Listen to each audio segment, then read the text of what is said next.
Hello students, আজকে তোমাদের একটা ফার্স্ট ক্লাস জেনারেল অ্যালগির উপর নিয়ে চলে এসেছি। এই অ্যালগির উপর প্রত্যেকটা সিলেবাসে, প্রত্যেকটা ইউনিভার্সিটির যে সিলেবাস আছে অনার্সের, তাতে অ্যালগির যে একটা পোর্শন তোমরা সবাই দেখে থাকবে। তো অ্যালগির সম্পর্কে একদম ফার্স্ট যেটা জানার বিষয় সেগুলো আমি এই ভিডিওতে তোমাদের দেখাবো। তো প্রথম থেকে একদম শেষ পর্যন্ত ভিডিওটাতে দেখবে, তাহলে তোমাদের অ্যালগির উপর একটা জেনারেল ধারণা চলে আসবে। দেখো, আমি আমার চ্যানেলে ওয়েস্ট বেঙ্গল ইউনিভার্সিটি, তারপরে বর্ধমান ইউনিভার্সিটি, বাঁকুড়া ইউনিভার্সিটি, সব ইউনিভার্সিটির কিন্তু বটানি সিলেবাসটা আমি দিয়েছি। তো সব সিলেবাসে একটা কমন জিনিস ফার্স্ট সেমিস্টারে আছে, সেটা হচ্ছে অ্যালগি। অ্যালগির কি অ্যালগির যে জেনারেল তোমরা আগে পড়েছো ক্লাস 11-এ অ্যালগির বিষয়। অ্যালগি মানে হচ্ছে তোমার শৈবাল, বাংলায় যাকে বলা হয় শৈবাল। সাধারণত তোমরা যখন যারা গ্রামাঞ্চলে থাকো বা কোনো শহরে দেখেছো যে পুকুরে যেগুলো পুকুর থাকে সেগুলো সবুজ হয়ে যায়, পুরো জলটাই সবুজ হয়ে যায়। এমনকি সুইমিং পুলের দেখবে অনেক সময় জলকে পরিষ্কার করতে হয়, কারণ ওর মধ্যে ওই জলটা পুরো অ্যালগি হয়ে যায়, জলটাতে সবুজ হয়ে যায়। এই সবুজ হয়ে যায় কেন? এই জলে সবুজ অ্যালগি জন্মায়, সেই জন্য। অ্যালগিকে খালি চোখে তোমরা দেখতে পাবে না, তোমাদের মাইক্রোস্কোপিক যখন এক্সামিন করবে তখনই দেখবে অ্যালগি দেখা যাচ্ছে। অ্যালগির বডিটা কেমন, থ্যালাস বডি, সেটা তোমরা তখন মাইক্রোস্কোপের তলেই দেখতে পারবে। চলো প্রথমে দেখো, তোমাদের একটা এই স্লাইডে তোমাদের দেখিয়েছি যে কি কি বিষয় জেনারেলি অ্যালগিতে পড়তে হয়। তো জেনারেল ক্যারেক্টারিস্টিক্স দিয়েছে, যেটা আজকের ক্লাসের বিষয়, সেটা হচ্ছে জেনারেল ক্যারেক্টারিস্টিক্স অ্যালগির। আর ইকোলজি আছে, ডিস্ট্রিবিউশন আছে, এগুলো সম্পর্কে পরবর্তী আরও ভিডিও আসবে, সেগুলো আমি পরপর তোমাদের বুঝিয়ে দেবো। তো এই চ্যানেলটাকে সাবস্ক্রাইব করে রাখো, যাতে তোমরা পরবর্তী ভিডিওগুলো পেয়ে যাও। তো হোয়াটসঅ্যাপ চ্যানেল আছে আমাদের, ফেসবুক পেজ আছে, সেখানে তোমরা নোটিফিকেশন পেয়ে যাবে, তোমরা আপডেট পেয়ে যাবে যে কী ধরনের ক্লাস আসতে চলেছে। তো আমাদের লিঙ্ক দেওয়া আছে তোমাদের ডেসক্রিপশন বক্সে, এফবি পেজের ব্যাপারে, তোমাদের হোয়াটসঅ্যাপ চ্যানেলের ব্যাপারে। তো তোমরা ওখান থেকে নোটিফিকেশন পেয়ে যাবে। তো দেখো যে জেনারেল ক্যারেক্টারিস্টিক্স প্রায় সমস্ত ইউনিভার্সিটির সিলেবাসেই কিন্তু অ্যালগির জেনারেল ক্যারেক্টারিস্টিক্স আছে। তো তোমাদের প্রথমে জানতে হবে অ্যালগি বিষয়টি কি। অ্যালগি হচ্ছে যে এই যে অ্যালগি, এই প্রথম এই শব্দটাকে যে ইন্ট্রোডিউসড করেছিল, প্রথম এই শব্দটাকে ইন্ট্রোডিউস করেছিল হচ্ছে লিনিয়াস। তোমরা উইটেকারের ফাইভ কিংডম পড়েছো, তাতে তোমরা কি পড়েছো যে তোমাদের প্রথম হচ্ছে কি কি গ্রুপ আছে, মনেরা, প্রোটিস্টা, প্ল্যান্টি, আর হচ্ছে ফানজাই আর এনিম্যাল। তো এই প্ল্যান্ট মানে কি আমরা বুঝি, প্ল্যান্ট মানে হচ্ছে যারা ফটোসিনথেসিস করতে পারে, যারা নিজের খাবার নিজেই তৈরি করতে পারে। আর এই ফটোসিনথেসিস করার জন্য একটা রঞ্জক লাগে, সেটা হচ্ছে ক্লোরোফিল। এই ক্লোরোফিল যার মধ্যে থাকবে সে ফটোসিনথেসিস করতে পারবে। ব্যাকটেরিয়ার মধ্যে কিন্তু ক্লোরোফিল নেই, তাই তারা ফটোসিনথেসিস করতে পারে না। অ্যানিমালে নেই, কেবলমাত্র প্ল্যান্ট গ্রুপেই আছে। এই প্ল্যান্ট গ্রুপের মধ্যে সবথেকে নিম্নতম যেটা, যারা একদম সরলকিত থ্যালাস মানে হচ্ছে প্ল্যান্ট বডি। আমরা যখন কোনো গাছ দেখি তার বডিটা দেখি কি, তার গাছের পাতা থাকবে, কাণ্ড থাকবে, কিন্তু এই গাছটা তো অনেকটা উচ্চতর। একদম নিম্নতর কি করে তৈরি হয়েছে, তার কিছুই ছিল না, গাছের না পাতা ছিল না কাণ্ড ছিল, এরকম ভাগ করা কিছু ছিল না। তার জাস্ট একটা থ্যালাস ছিল, যার কোনো রকম একটা কাণ্ড, শেকড় এগুলো নেই। তো সে কি করতে পারে, শুধুমাত্র ফটোসিনথেসিস করতে পারে। সূর্যের আলোর থেকে ক্লোরোফিলের মাধ্যমে সে নিজের খাবার নিজেই তৈরি করে নিতে পারে। এরকম একটা প্ল্যান্ট বডিকেই বলা হচ্ছে অ্যালগি। আর এই শব্দটা প্রথম কিন্তু টার্মটা সব ব্যবহার করেছিল লিনিয়াস। তারপরে দেখো এখানে কি বলেছে যে এটা হেটেরোজিনিয়াস অ্যাসেম্বলিজ, মানে কোনো রকম নির্দিষ্ট হ্যাবিটেট নেই, ডাইভার্স হ্যাবিটেটে এতে দেখা যেতে পারে। ডাইভার্স মানে হচ্ছে তোমার এরা, আমরা পরের স্লাইডে দেখবো যে এরা একদম শীতলতম জায়গাতেও যেমন থাকতে পারে, উষ্ণতম জায়গাতেও থাকতে পারে, মানে অ্যাডভার্স যে হ্যাবিট্যাট সেগুলোও এরা কিন্তু ভালোভাবে অ্যাডাপ্ট করে নিতে পারে। এটা হচ্ছে অ্যালগির একদম একটা বৈশিষ্ট্য। দেখো তোমাদের এখান থেকে কিন্তু শর্ট কোশ্চেন প্রচুর আসবে।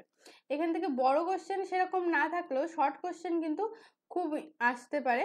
সেইগুলো তোমরা লক্ষ্য করবে কি ধরনের শর্ট কোশ্চেন আসবে, আমি পড়ানোর সময় সেগুলো তোমাদের বলে দেবো। এখন দেখো এই যে অ্যালগি নিয়ে পড়াশোনাটাকে বলা হয় ফাইকোলজি। তাহলে ফাইকোলজি টার্মটা সম্পর্কে তোমরা অবগত হলে যে ফাইকোলজি কাকে বলে। অ্যালগি নিয়ে যখন পড়াশোনা করা হয় তাকে বলা হয় ফাইকোলজি। এখানে অনেক টার্ম তোমরা পরবর্তীকালে পাবে যে টার্মগুলো নতুন, একদম নতুন, যেমন থ্যালয়েড প্ল্যান্ট বডি। থ্যালয়েড প্ল্যান্ট বডি মানে তোমরা জানো না। থ্যালয়েড প্ল্যান্ট বডি মানে হচ্ছে যার কোনো নির্দিষ্ট গাছ, শেকড়, পাতা এরকম ভাগ করা নেই, একটা জাস্ট একটা রূপ, কোনো রকম একটা গাছের অংশ। The algae shows great diversity in size. তার এই যে সাইজ, শেপ, স্ট্রাকচার অনেক রকম হতে পারে। একদম ইউনিসেলুলার একদম অর্গানিজমের থেকে মাল্টিসেলুলার অর্গানিজম পর্যন্ত অ্যালগির থাকে। Wide range of thallus organisation. দেখা যাচ্ছে কোনো অ্যালগি একদম ইউনিসেলুলারও হয়, আর কোনো অ্যালগি কিন্তু অনেক মাল্টিসেলুলারও হয়। এই ভাস্কিউলার কোনো টিস্যু থাকে না, তারপরে কোনো ডিফারেন্সিয়েশন থাকে না, টিস্যুর ডিফারেন্সিয়েশন থাকে না। এগুলো হচ্ছে অ্যালগির general characteristics. Sex organ are generally unicellular, মানে যেগুলো সেক্স অর্গান ভাবে আলাদা করে সেরকম থাকে না, উন্নত সেরকম নেই, যাও আছে সেগুলো কিন্তু এক কোষী, মানে একটাই, জাস্ট একটা সেলই কাজ করে সেক্স অর্গান হিসেবে। তো এটা হচ্ছে এই অ্যালগির বৈশিষ্ট্য। আর যখন মাল্টিসেলুলার হয় তখন অল সেল আর ফার্টাইল, মানে প্রত্যেকটা সেলই ফার্টাইল হিসেবে কাজ করে, কোনো জ্যাকেট বা কোনো প্রোটেকশন থাকে না এদের সেলের বাইরে। তো then zygote undergoes development under by mitosis or meiosis. তাহলে মাইটোসিসের সাহায্যেও ডেভেলপমেন্ট হয় জাইগোট, বা মিওসিসের সাহায্যেও হয়, but not through embryo formation, মানে এমব্রিও ফর্ম হয় না, যেখানে মাইটোসিসের মাধ্যমে জাইগোট তৈরি হয়। এই পয়েন্টটা কিন্তু খুব ইম্পর্টেন্ট। এখানে তোমাদের শর্ট কোশ্চেনে দিতে পারে যে এমব্রিও ফর্মেশন হয় কিনা, বা কিসের মাধ্যমে হয়। তো এটা কি, আর হচ্ছে গ্যামেটোফাইটিক জেনারেশন দেখা যায়, আর হচ্ছে স্পোরোফাইটিক জেনারেশন দেখা যায়। স্পোরোফাইটিক জেনারেশন মানে হচ্ছে 2n, আর গ্যামেটোফাইটিক মানে হচ্ছে n। তোমরা জানো ক্রোমোজোমের সংখ্যা n থাকবে গ্যামেটোফাইটে, আর স্পোরোফাইটের কিন্তু 2n থাকবে।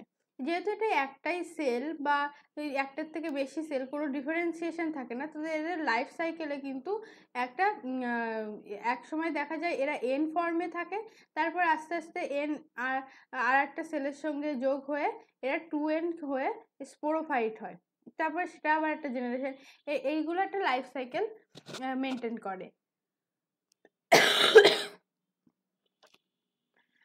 তো আমি দেখাচ্ছি যে কিভাবে এদের জেনারেল ক্যারেক্টারগুলো কি কি। প্রথমে হচ্ছে হ্যাবিটেট, তারপরে range of thallus, structure of flagella. এই স্ট্রাকচার অফ ফ্ল্যাজেলা কিন্তু 5 মার্কসে প্রায়শই আসে। তো এই বিষয়েও আমি পরবর্তী ভিডিও দেব তোমাদের কোশ্চেনে, যে ফ্ল্যাজেলার স্ট্রাকচার কিরকম। এগুলো কিন্তু তোমাদের প্রশ্ন হিসেবে আমি ভিডিও আনতে চলেছি। তো তোমরা কিন্তু আমাকে সাবস্ক্রাইব করে রাখো, তাতে তোমরা নোটিফিকেশন পেয়ে যাবে যে কি ভিডিও আসতে চলেছে। তারপরে দেখো পিগমেন্টস ইন অ্যালগি, এতেও প্রচুর কোশ্চেন আসে পিগমেন্ট নিয়ে, শর্ট কোশ্চেন আসে। Reproduction of algae. দেখো হ্যাবিটেটে হচ্ছে অ্যালগির অনেক ভাস্ট হ্যাবিটেট দেখা যায়। অ্যাকোয়াটিক হ্যাবিটেট দেখা যায়, মানে হচ্ছে জলেও যেমন দেখা যায়, টেরেস্ট্রিয়াল হ্যাবিটেটও দেখা যায়, অর্থাৎ মাটিতেও কিন্তু অ্যালগি থাকে। অ্যালগি যেমন জলে থাকে সেরকম টেরেস্ট্রিয়ালে থাকে। আর কিছু স্পেশাল হ্যাবিটেট দেখা যায়, কিছু স্পেশাল জায়গায়ও অ্যালগিকে দেখা যায়, যেমন ধরো বালিতে দেখা যায়, তারপরে কোনো গাছের উপরে প্যারাসাইট হিসেবে দেখা যায়। এগুলো সম্পর্কে পরে আমি আরো বলছি। দেখো প্রথমে আমি দেখছি অ্যাকোয়াটিক হ্যাবিটেট, মানে জলে কি কি কি অ্যালগি জলে পাওয়া যায়, বেশিরভাগই জলে পাওয়া যায়। তো জলে যেগুলো পাওয়া যায় সেগুলোকে আবার দুই ভাগে ভাগ করা যায়। একটা হচ্ছে ফ্রেশ ওয়াটার অ্যালগি, মানে যেগুলো মিষ্টি জলে সাধারণত পুকুরে নদীতে যেগুলো হয় সেগুলো হচ্ছে ফ্রেশ ওয়াটার অ্যালগি। আর আছে হচ্ছে মেরাইন ওয়াটার অ্যালগি, মানে লবণাক্ত জলে যেগুলো হয় সেইগুলো হচ্ছে marine algae. Some of them are found in brackish water, অর্থাৎ বার্কিশ ওয়াটারেও কিছু অ্যালগি পাওয়া যায়। ফ্রেশ ওয়াটার অ্যালগির কয়েকটা উদাহরণ জেনে রাখবে, কারণ কি এগুলো শর্ট 2+2 মার্কসের কোশ্চেনে আসে সাধারণত, যে ফ্রেশ ওয়াটার অ্যালগি কী কী। তো এগুলোর নামগুলো তোমরা বারবার যখন লিখবে সেগুলো তোমরা কিন্তু নামগুলোর বানান ঠিক হয়ে যাবে, কেন কি নামগুলো অনেক বড় বড়, তোমাদের বারবার লিখলে বা পড়লে তাহলে তোমাদের কাছে সহজ হয়ে যাবে। প্রথমে আছে হচ্ছে ক্লামাইডোমোনাস, তারপরে ভলবক্স, ইউলোথ্রিক্স, স্পাইরোগাইরা, নস্টক, এগুলো হচ্ছে তোমার ফ্রেশ ওয়াটার অ্যালগি। নস্টক তো খুবই ইম্পর্টেন্ট, তোমাদের প্র্যাকটিক্যালেও করতে হবে নস্টক নিয়ে। তো নস্টক জানতে হবে, ক্লামাইডোমোনাস সম্পর্কে জানতে হবে, ভলবক্স, স্পাইরোগাইরা, এগুলো হচ্ছে ফ্রেশ ওয়াটার অ্যালগি। আর মেরাইন ওয়াটার অ্যালগি কী কী? মেরাইন ওয়াটার অ্যালগি হচ্ছে সার্গাসাম। সমুদ্রের তলে যখন তোমরা ডিসকভারি চ্যানেল বা কোনো টিভি প্রোগ্রাম দেখো বা ফোনে কোনো ভিডিও দেখো, তখন দেখবে সমুদ্রের তলে এক ধরনের লাল রঙের ফিতের মতো, এরকম ফিতের মতো দেখা যায়, এগুলো কিন্তু অ্যালগি। এগুলো একটা সার্গাসাম, এগুলোকে বলা হয় রেড অ্যালগি বা রোডোফাইসির অঞ্চলে হয়। তারপরে ল্যামিনারিয়াও একই রকম ফিতের মতো হলদেটে বর্ণের এরকম হয়, হচ্ছে সমুদ্রের তলে সাধারণত থাকে, এগুলো হচ্ছে ল্যামিনারিয়া। তারপর আছে হচ্ছে একটোকার্পাস, এই যেগুলো বেশি মেরাইন ওয়াটার, এগুলো কিন্তু রোডোফাইসি। তোমরা পরে অ্যালগির শ্রেণী বিভাগ দেখবে, সেখানে কিন্তু তোমরা বুঝতে পারবে যে বেশিরভাগ রোডোফাইসি আন্ডারে আসে অ্যালগি। আর অ্যালগির প্রচুর ইকোনমিক ইম্পর্টেন্স আছে, সেগুলো আমাদের পরে পড়তে হবে। পলিসাইফোনিয়া, বাগনিয়া, বাঙ্গিয়া, এগুলো হচ্ছে মেরাইন ওয়াটার অ্যালগি। এবার দেখো পরে কি আছে, যে টেরিস্ট্রিয়াল অ্যালগি। টেরিস্ট্রিয়াল অ্যালগি হলো যে অ্যালগিগুলো হচ্ছে মাটিতে হচ্ছে। মাটির কিছু অ্যালগি দেখা যাচ্ছে মাটির ওপরে একদম, মানে ভূপৃষ্ঠে হচ্ছে, মানে মাটির স্তরের উপরে হচ্ছে, আর কিছু অ্যালগি আবার নিচেও হচ্ছে, সেই হিসেবে তাদের নাম আলাদা আলাদা হয়। প্রথমে দেখো যে অ্যালগি হচ্ছে উপরে হয় সেগুলোকে বলা হয় হচ্ছে তোমার এন্ডেডেফিক, মানে হচ্ছে লিভিং সয়েলের উপরে হয় যেগুলো। আর যেগুলো হচ্ছে মাটির তলে হয় সেগুলো হচ্ছে হাইপোলিথিক। এগুলো জাস্ট জানার জন্য, বাট তোমাদের এগুলো পরীক্ষায় সাধারণত আসে না। এগুলো তোমরা জেনে নাও, তাহলে অ্যালগি সম্পর্কে একটা স্পষ্ট ধারণা পেয়ে যাবে যে অ্যালগি কোথায় কোথায় হয়। তো দেখো algae are which found in soil are called terrestrial algae. There are found either on the surface of the soil, saprophytes, or beneath the soil, তাকে বলা হয় hypolithic. Some common terrestrial algae are বাউকেরিয়া জেমিনাটা।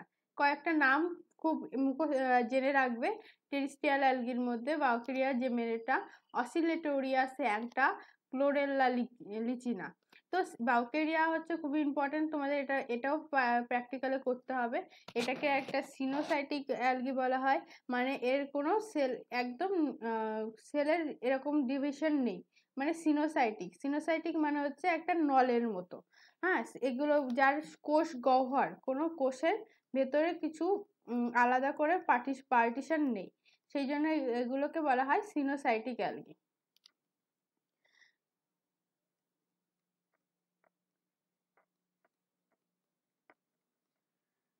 Next দেখো কি বলেছে, special habitat. Special habitat আছে হচ্ছে হ্যালোফাইটিক algae. হ্যালোফাইটিক algae মানে কি? হ্যালোফাইটিক অ্যালগি মানে যেগুলো হাইলি কনসেন্ট্রেটেড সল্ট লেকে হয়, মানে যেখানে লবণের পরিমাণ খুব বেশি, অন্য কিছু জন্মাতেই পারে না, সেখানেও কিন্তু এই অ্যালগি পাওয়া যায়। সেই হাইলি কনসেন্ট্রেটেড সল্টেড লেকে যেগুলো যে অ্যালগিগুলো পাওয়া যায় তাকে বলা হয় হ্যালোফাইটিক অ্যালগি। এই হ্যালোফাইটিক অ্যালগির মধ্যে পড়ছে হচ্ছে ক্লামাইডোমোনাস, ইরেনবার্গি, তারপরে হচ্ছে ডিউনালেলিয়া, আর হচ্ছে স্টেফনোটেরা। ক্লামাইডোমোনাস একটা জেনে রাখো, ক্লামাইডোমোনাস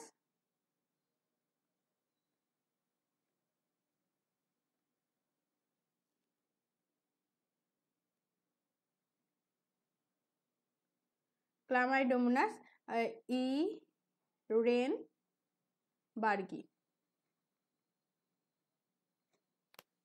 তারপরে হচ্ছে সিম্বায়োটিক অ্যালগি।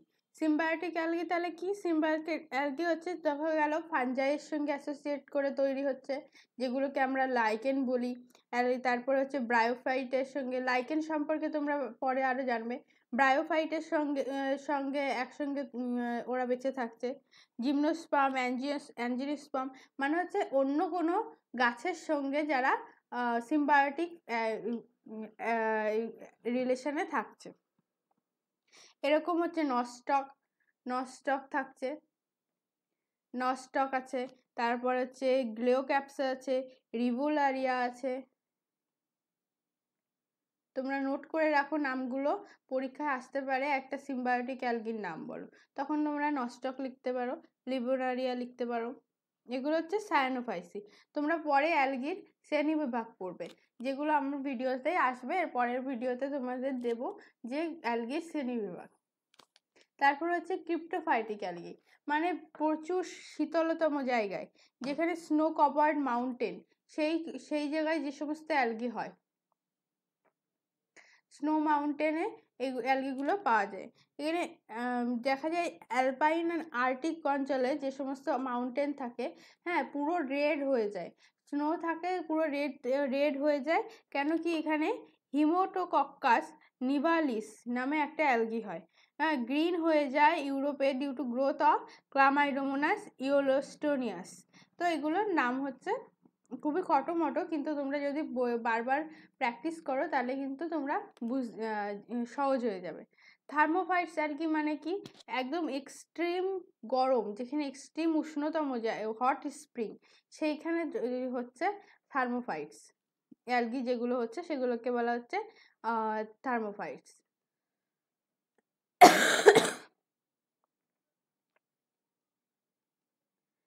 তো এর মধ্যে উদাহরণ হচ্ছে হেটেরো হরমোগোনিয়াম, তারপরে সিনোকক্কাস, তারপর লিথোফাইটস মানে হচ্ছে ময়েস্ট সারফেস, মানে যে সমস্ত পাথরের উপরে ময়েশ্চার থাকে, ঝর্ণার পাশে পাথরের উপর দেখা যাচ্ছে ময়েশ্চার থাকছে, যেখানে আমাদের পা পিছলে যায় না, সেগুলো হচ্ছে অ্যালগি আসলে।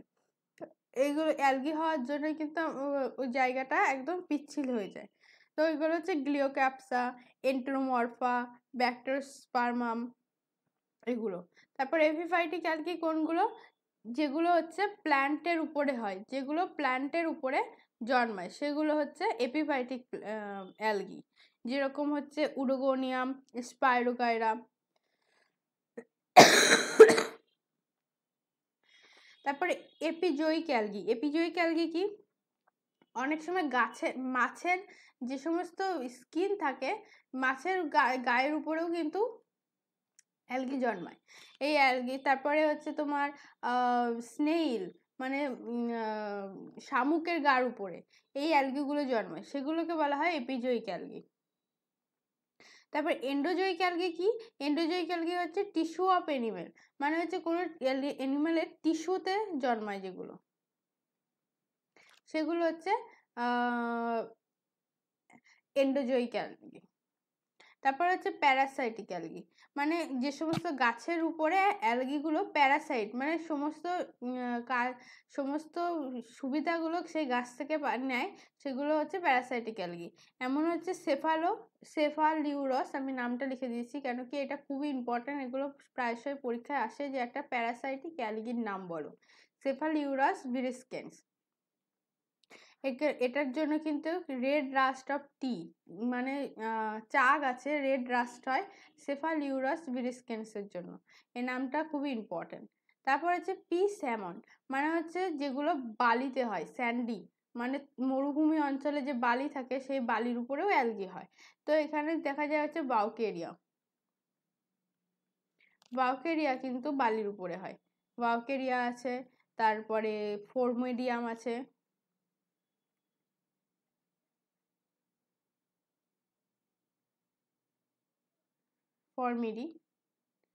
ফরমিডিন এক্সেট্রা সমস্তগুলোকে বলা হয় স্যানন।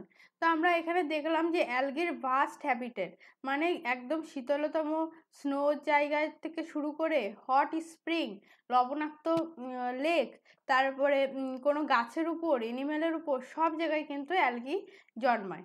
তো এই অ্যালগি কিন্তু আমাদের খুব ইম্পর্টেন্ট একটা টপিক। তো আজকে তোমাদের হ্যাবিটেট সম্পর্কে জানালাম। এরপরে তোমাদের আরও প্রশ্ন কি হিসেবে প্রশ্ন বিভিন্ন ইউনিভার্সিটিতে আসছে সেই হিসেবে আমি কিন্তু ভিডিও আনবো। তো তোমরা এই চ্যানেলটাকে সাবস্ক্রাইব করো, শেয়ার করে দাও, যাতে করে তোমরা বটানি যে অ্যালগি পোর্শন আছে সেটা জানতে পারো। বটানির সমস্ত সিলেবাস অনুযায়ী আমি এই চ্যানেলে পরপর ভিডিও দেব। তবে এই যদি চ্যানেলটাকে তোমরা ফলো করে রাখো, সাবস্ক্রাইব করে রাখো, তাহলে কিন্তু তোমরা বটানির একটা মোটামুটি ভালো একটা নোট পেয়ে যাবে এখান থেকে। তোমরা এগুলো নোট হিসেবেও ব্যবহার করতে পারো, নোটস নিয়ে নিতে পারো। তোমরা কোনো কিছু বোঝার জন্য এই ভিডিওটা দেখলে তোমাদের ব্যাপারটা পরিষ্কার হয়ে যাবে। তো আরও বেশি করে শেয়ার করে দাও, লাইক করে দাও, যাতে আরও আর কমেন্ট করো তোমাদের কি ধরনের ভিডিও লাগবে, কি ধরনের জিনিস যে কী ধরনের ভিডিও তোমাদের প্রয়োজন, সেগুলো কমেন্টে আমাকে জানাও। Thank you.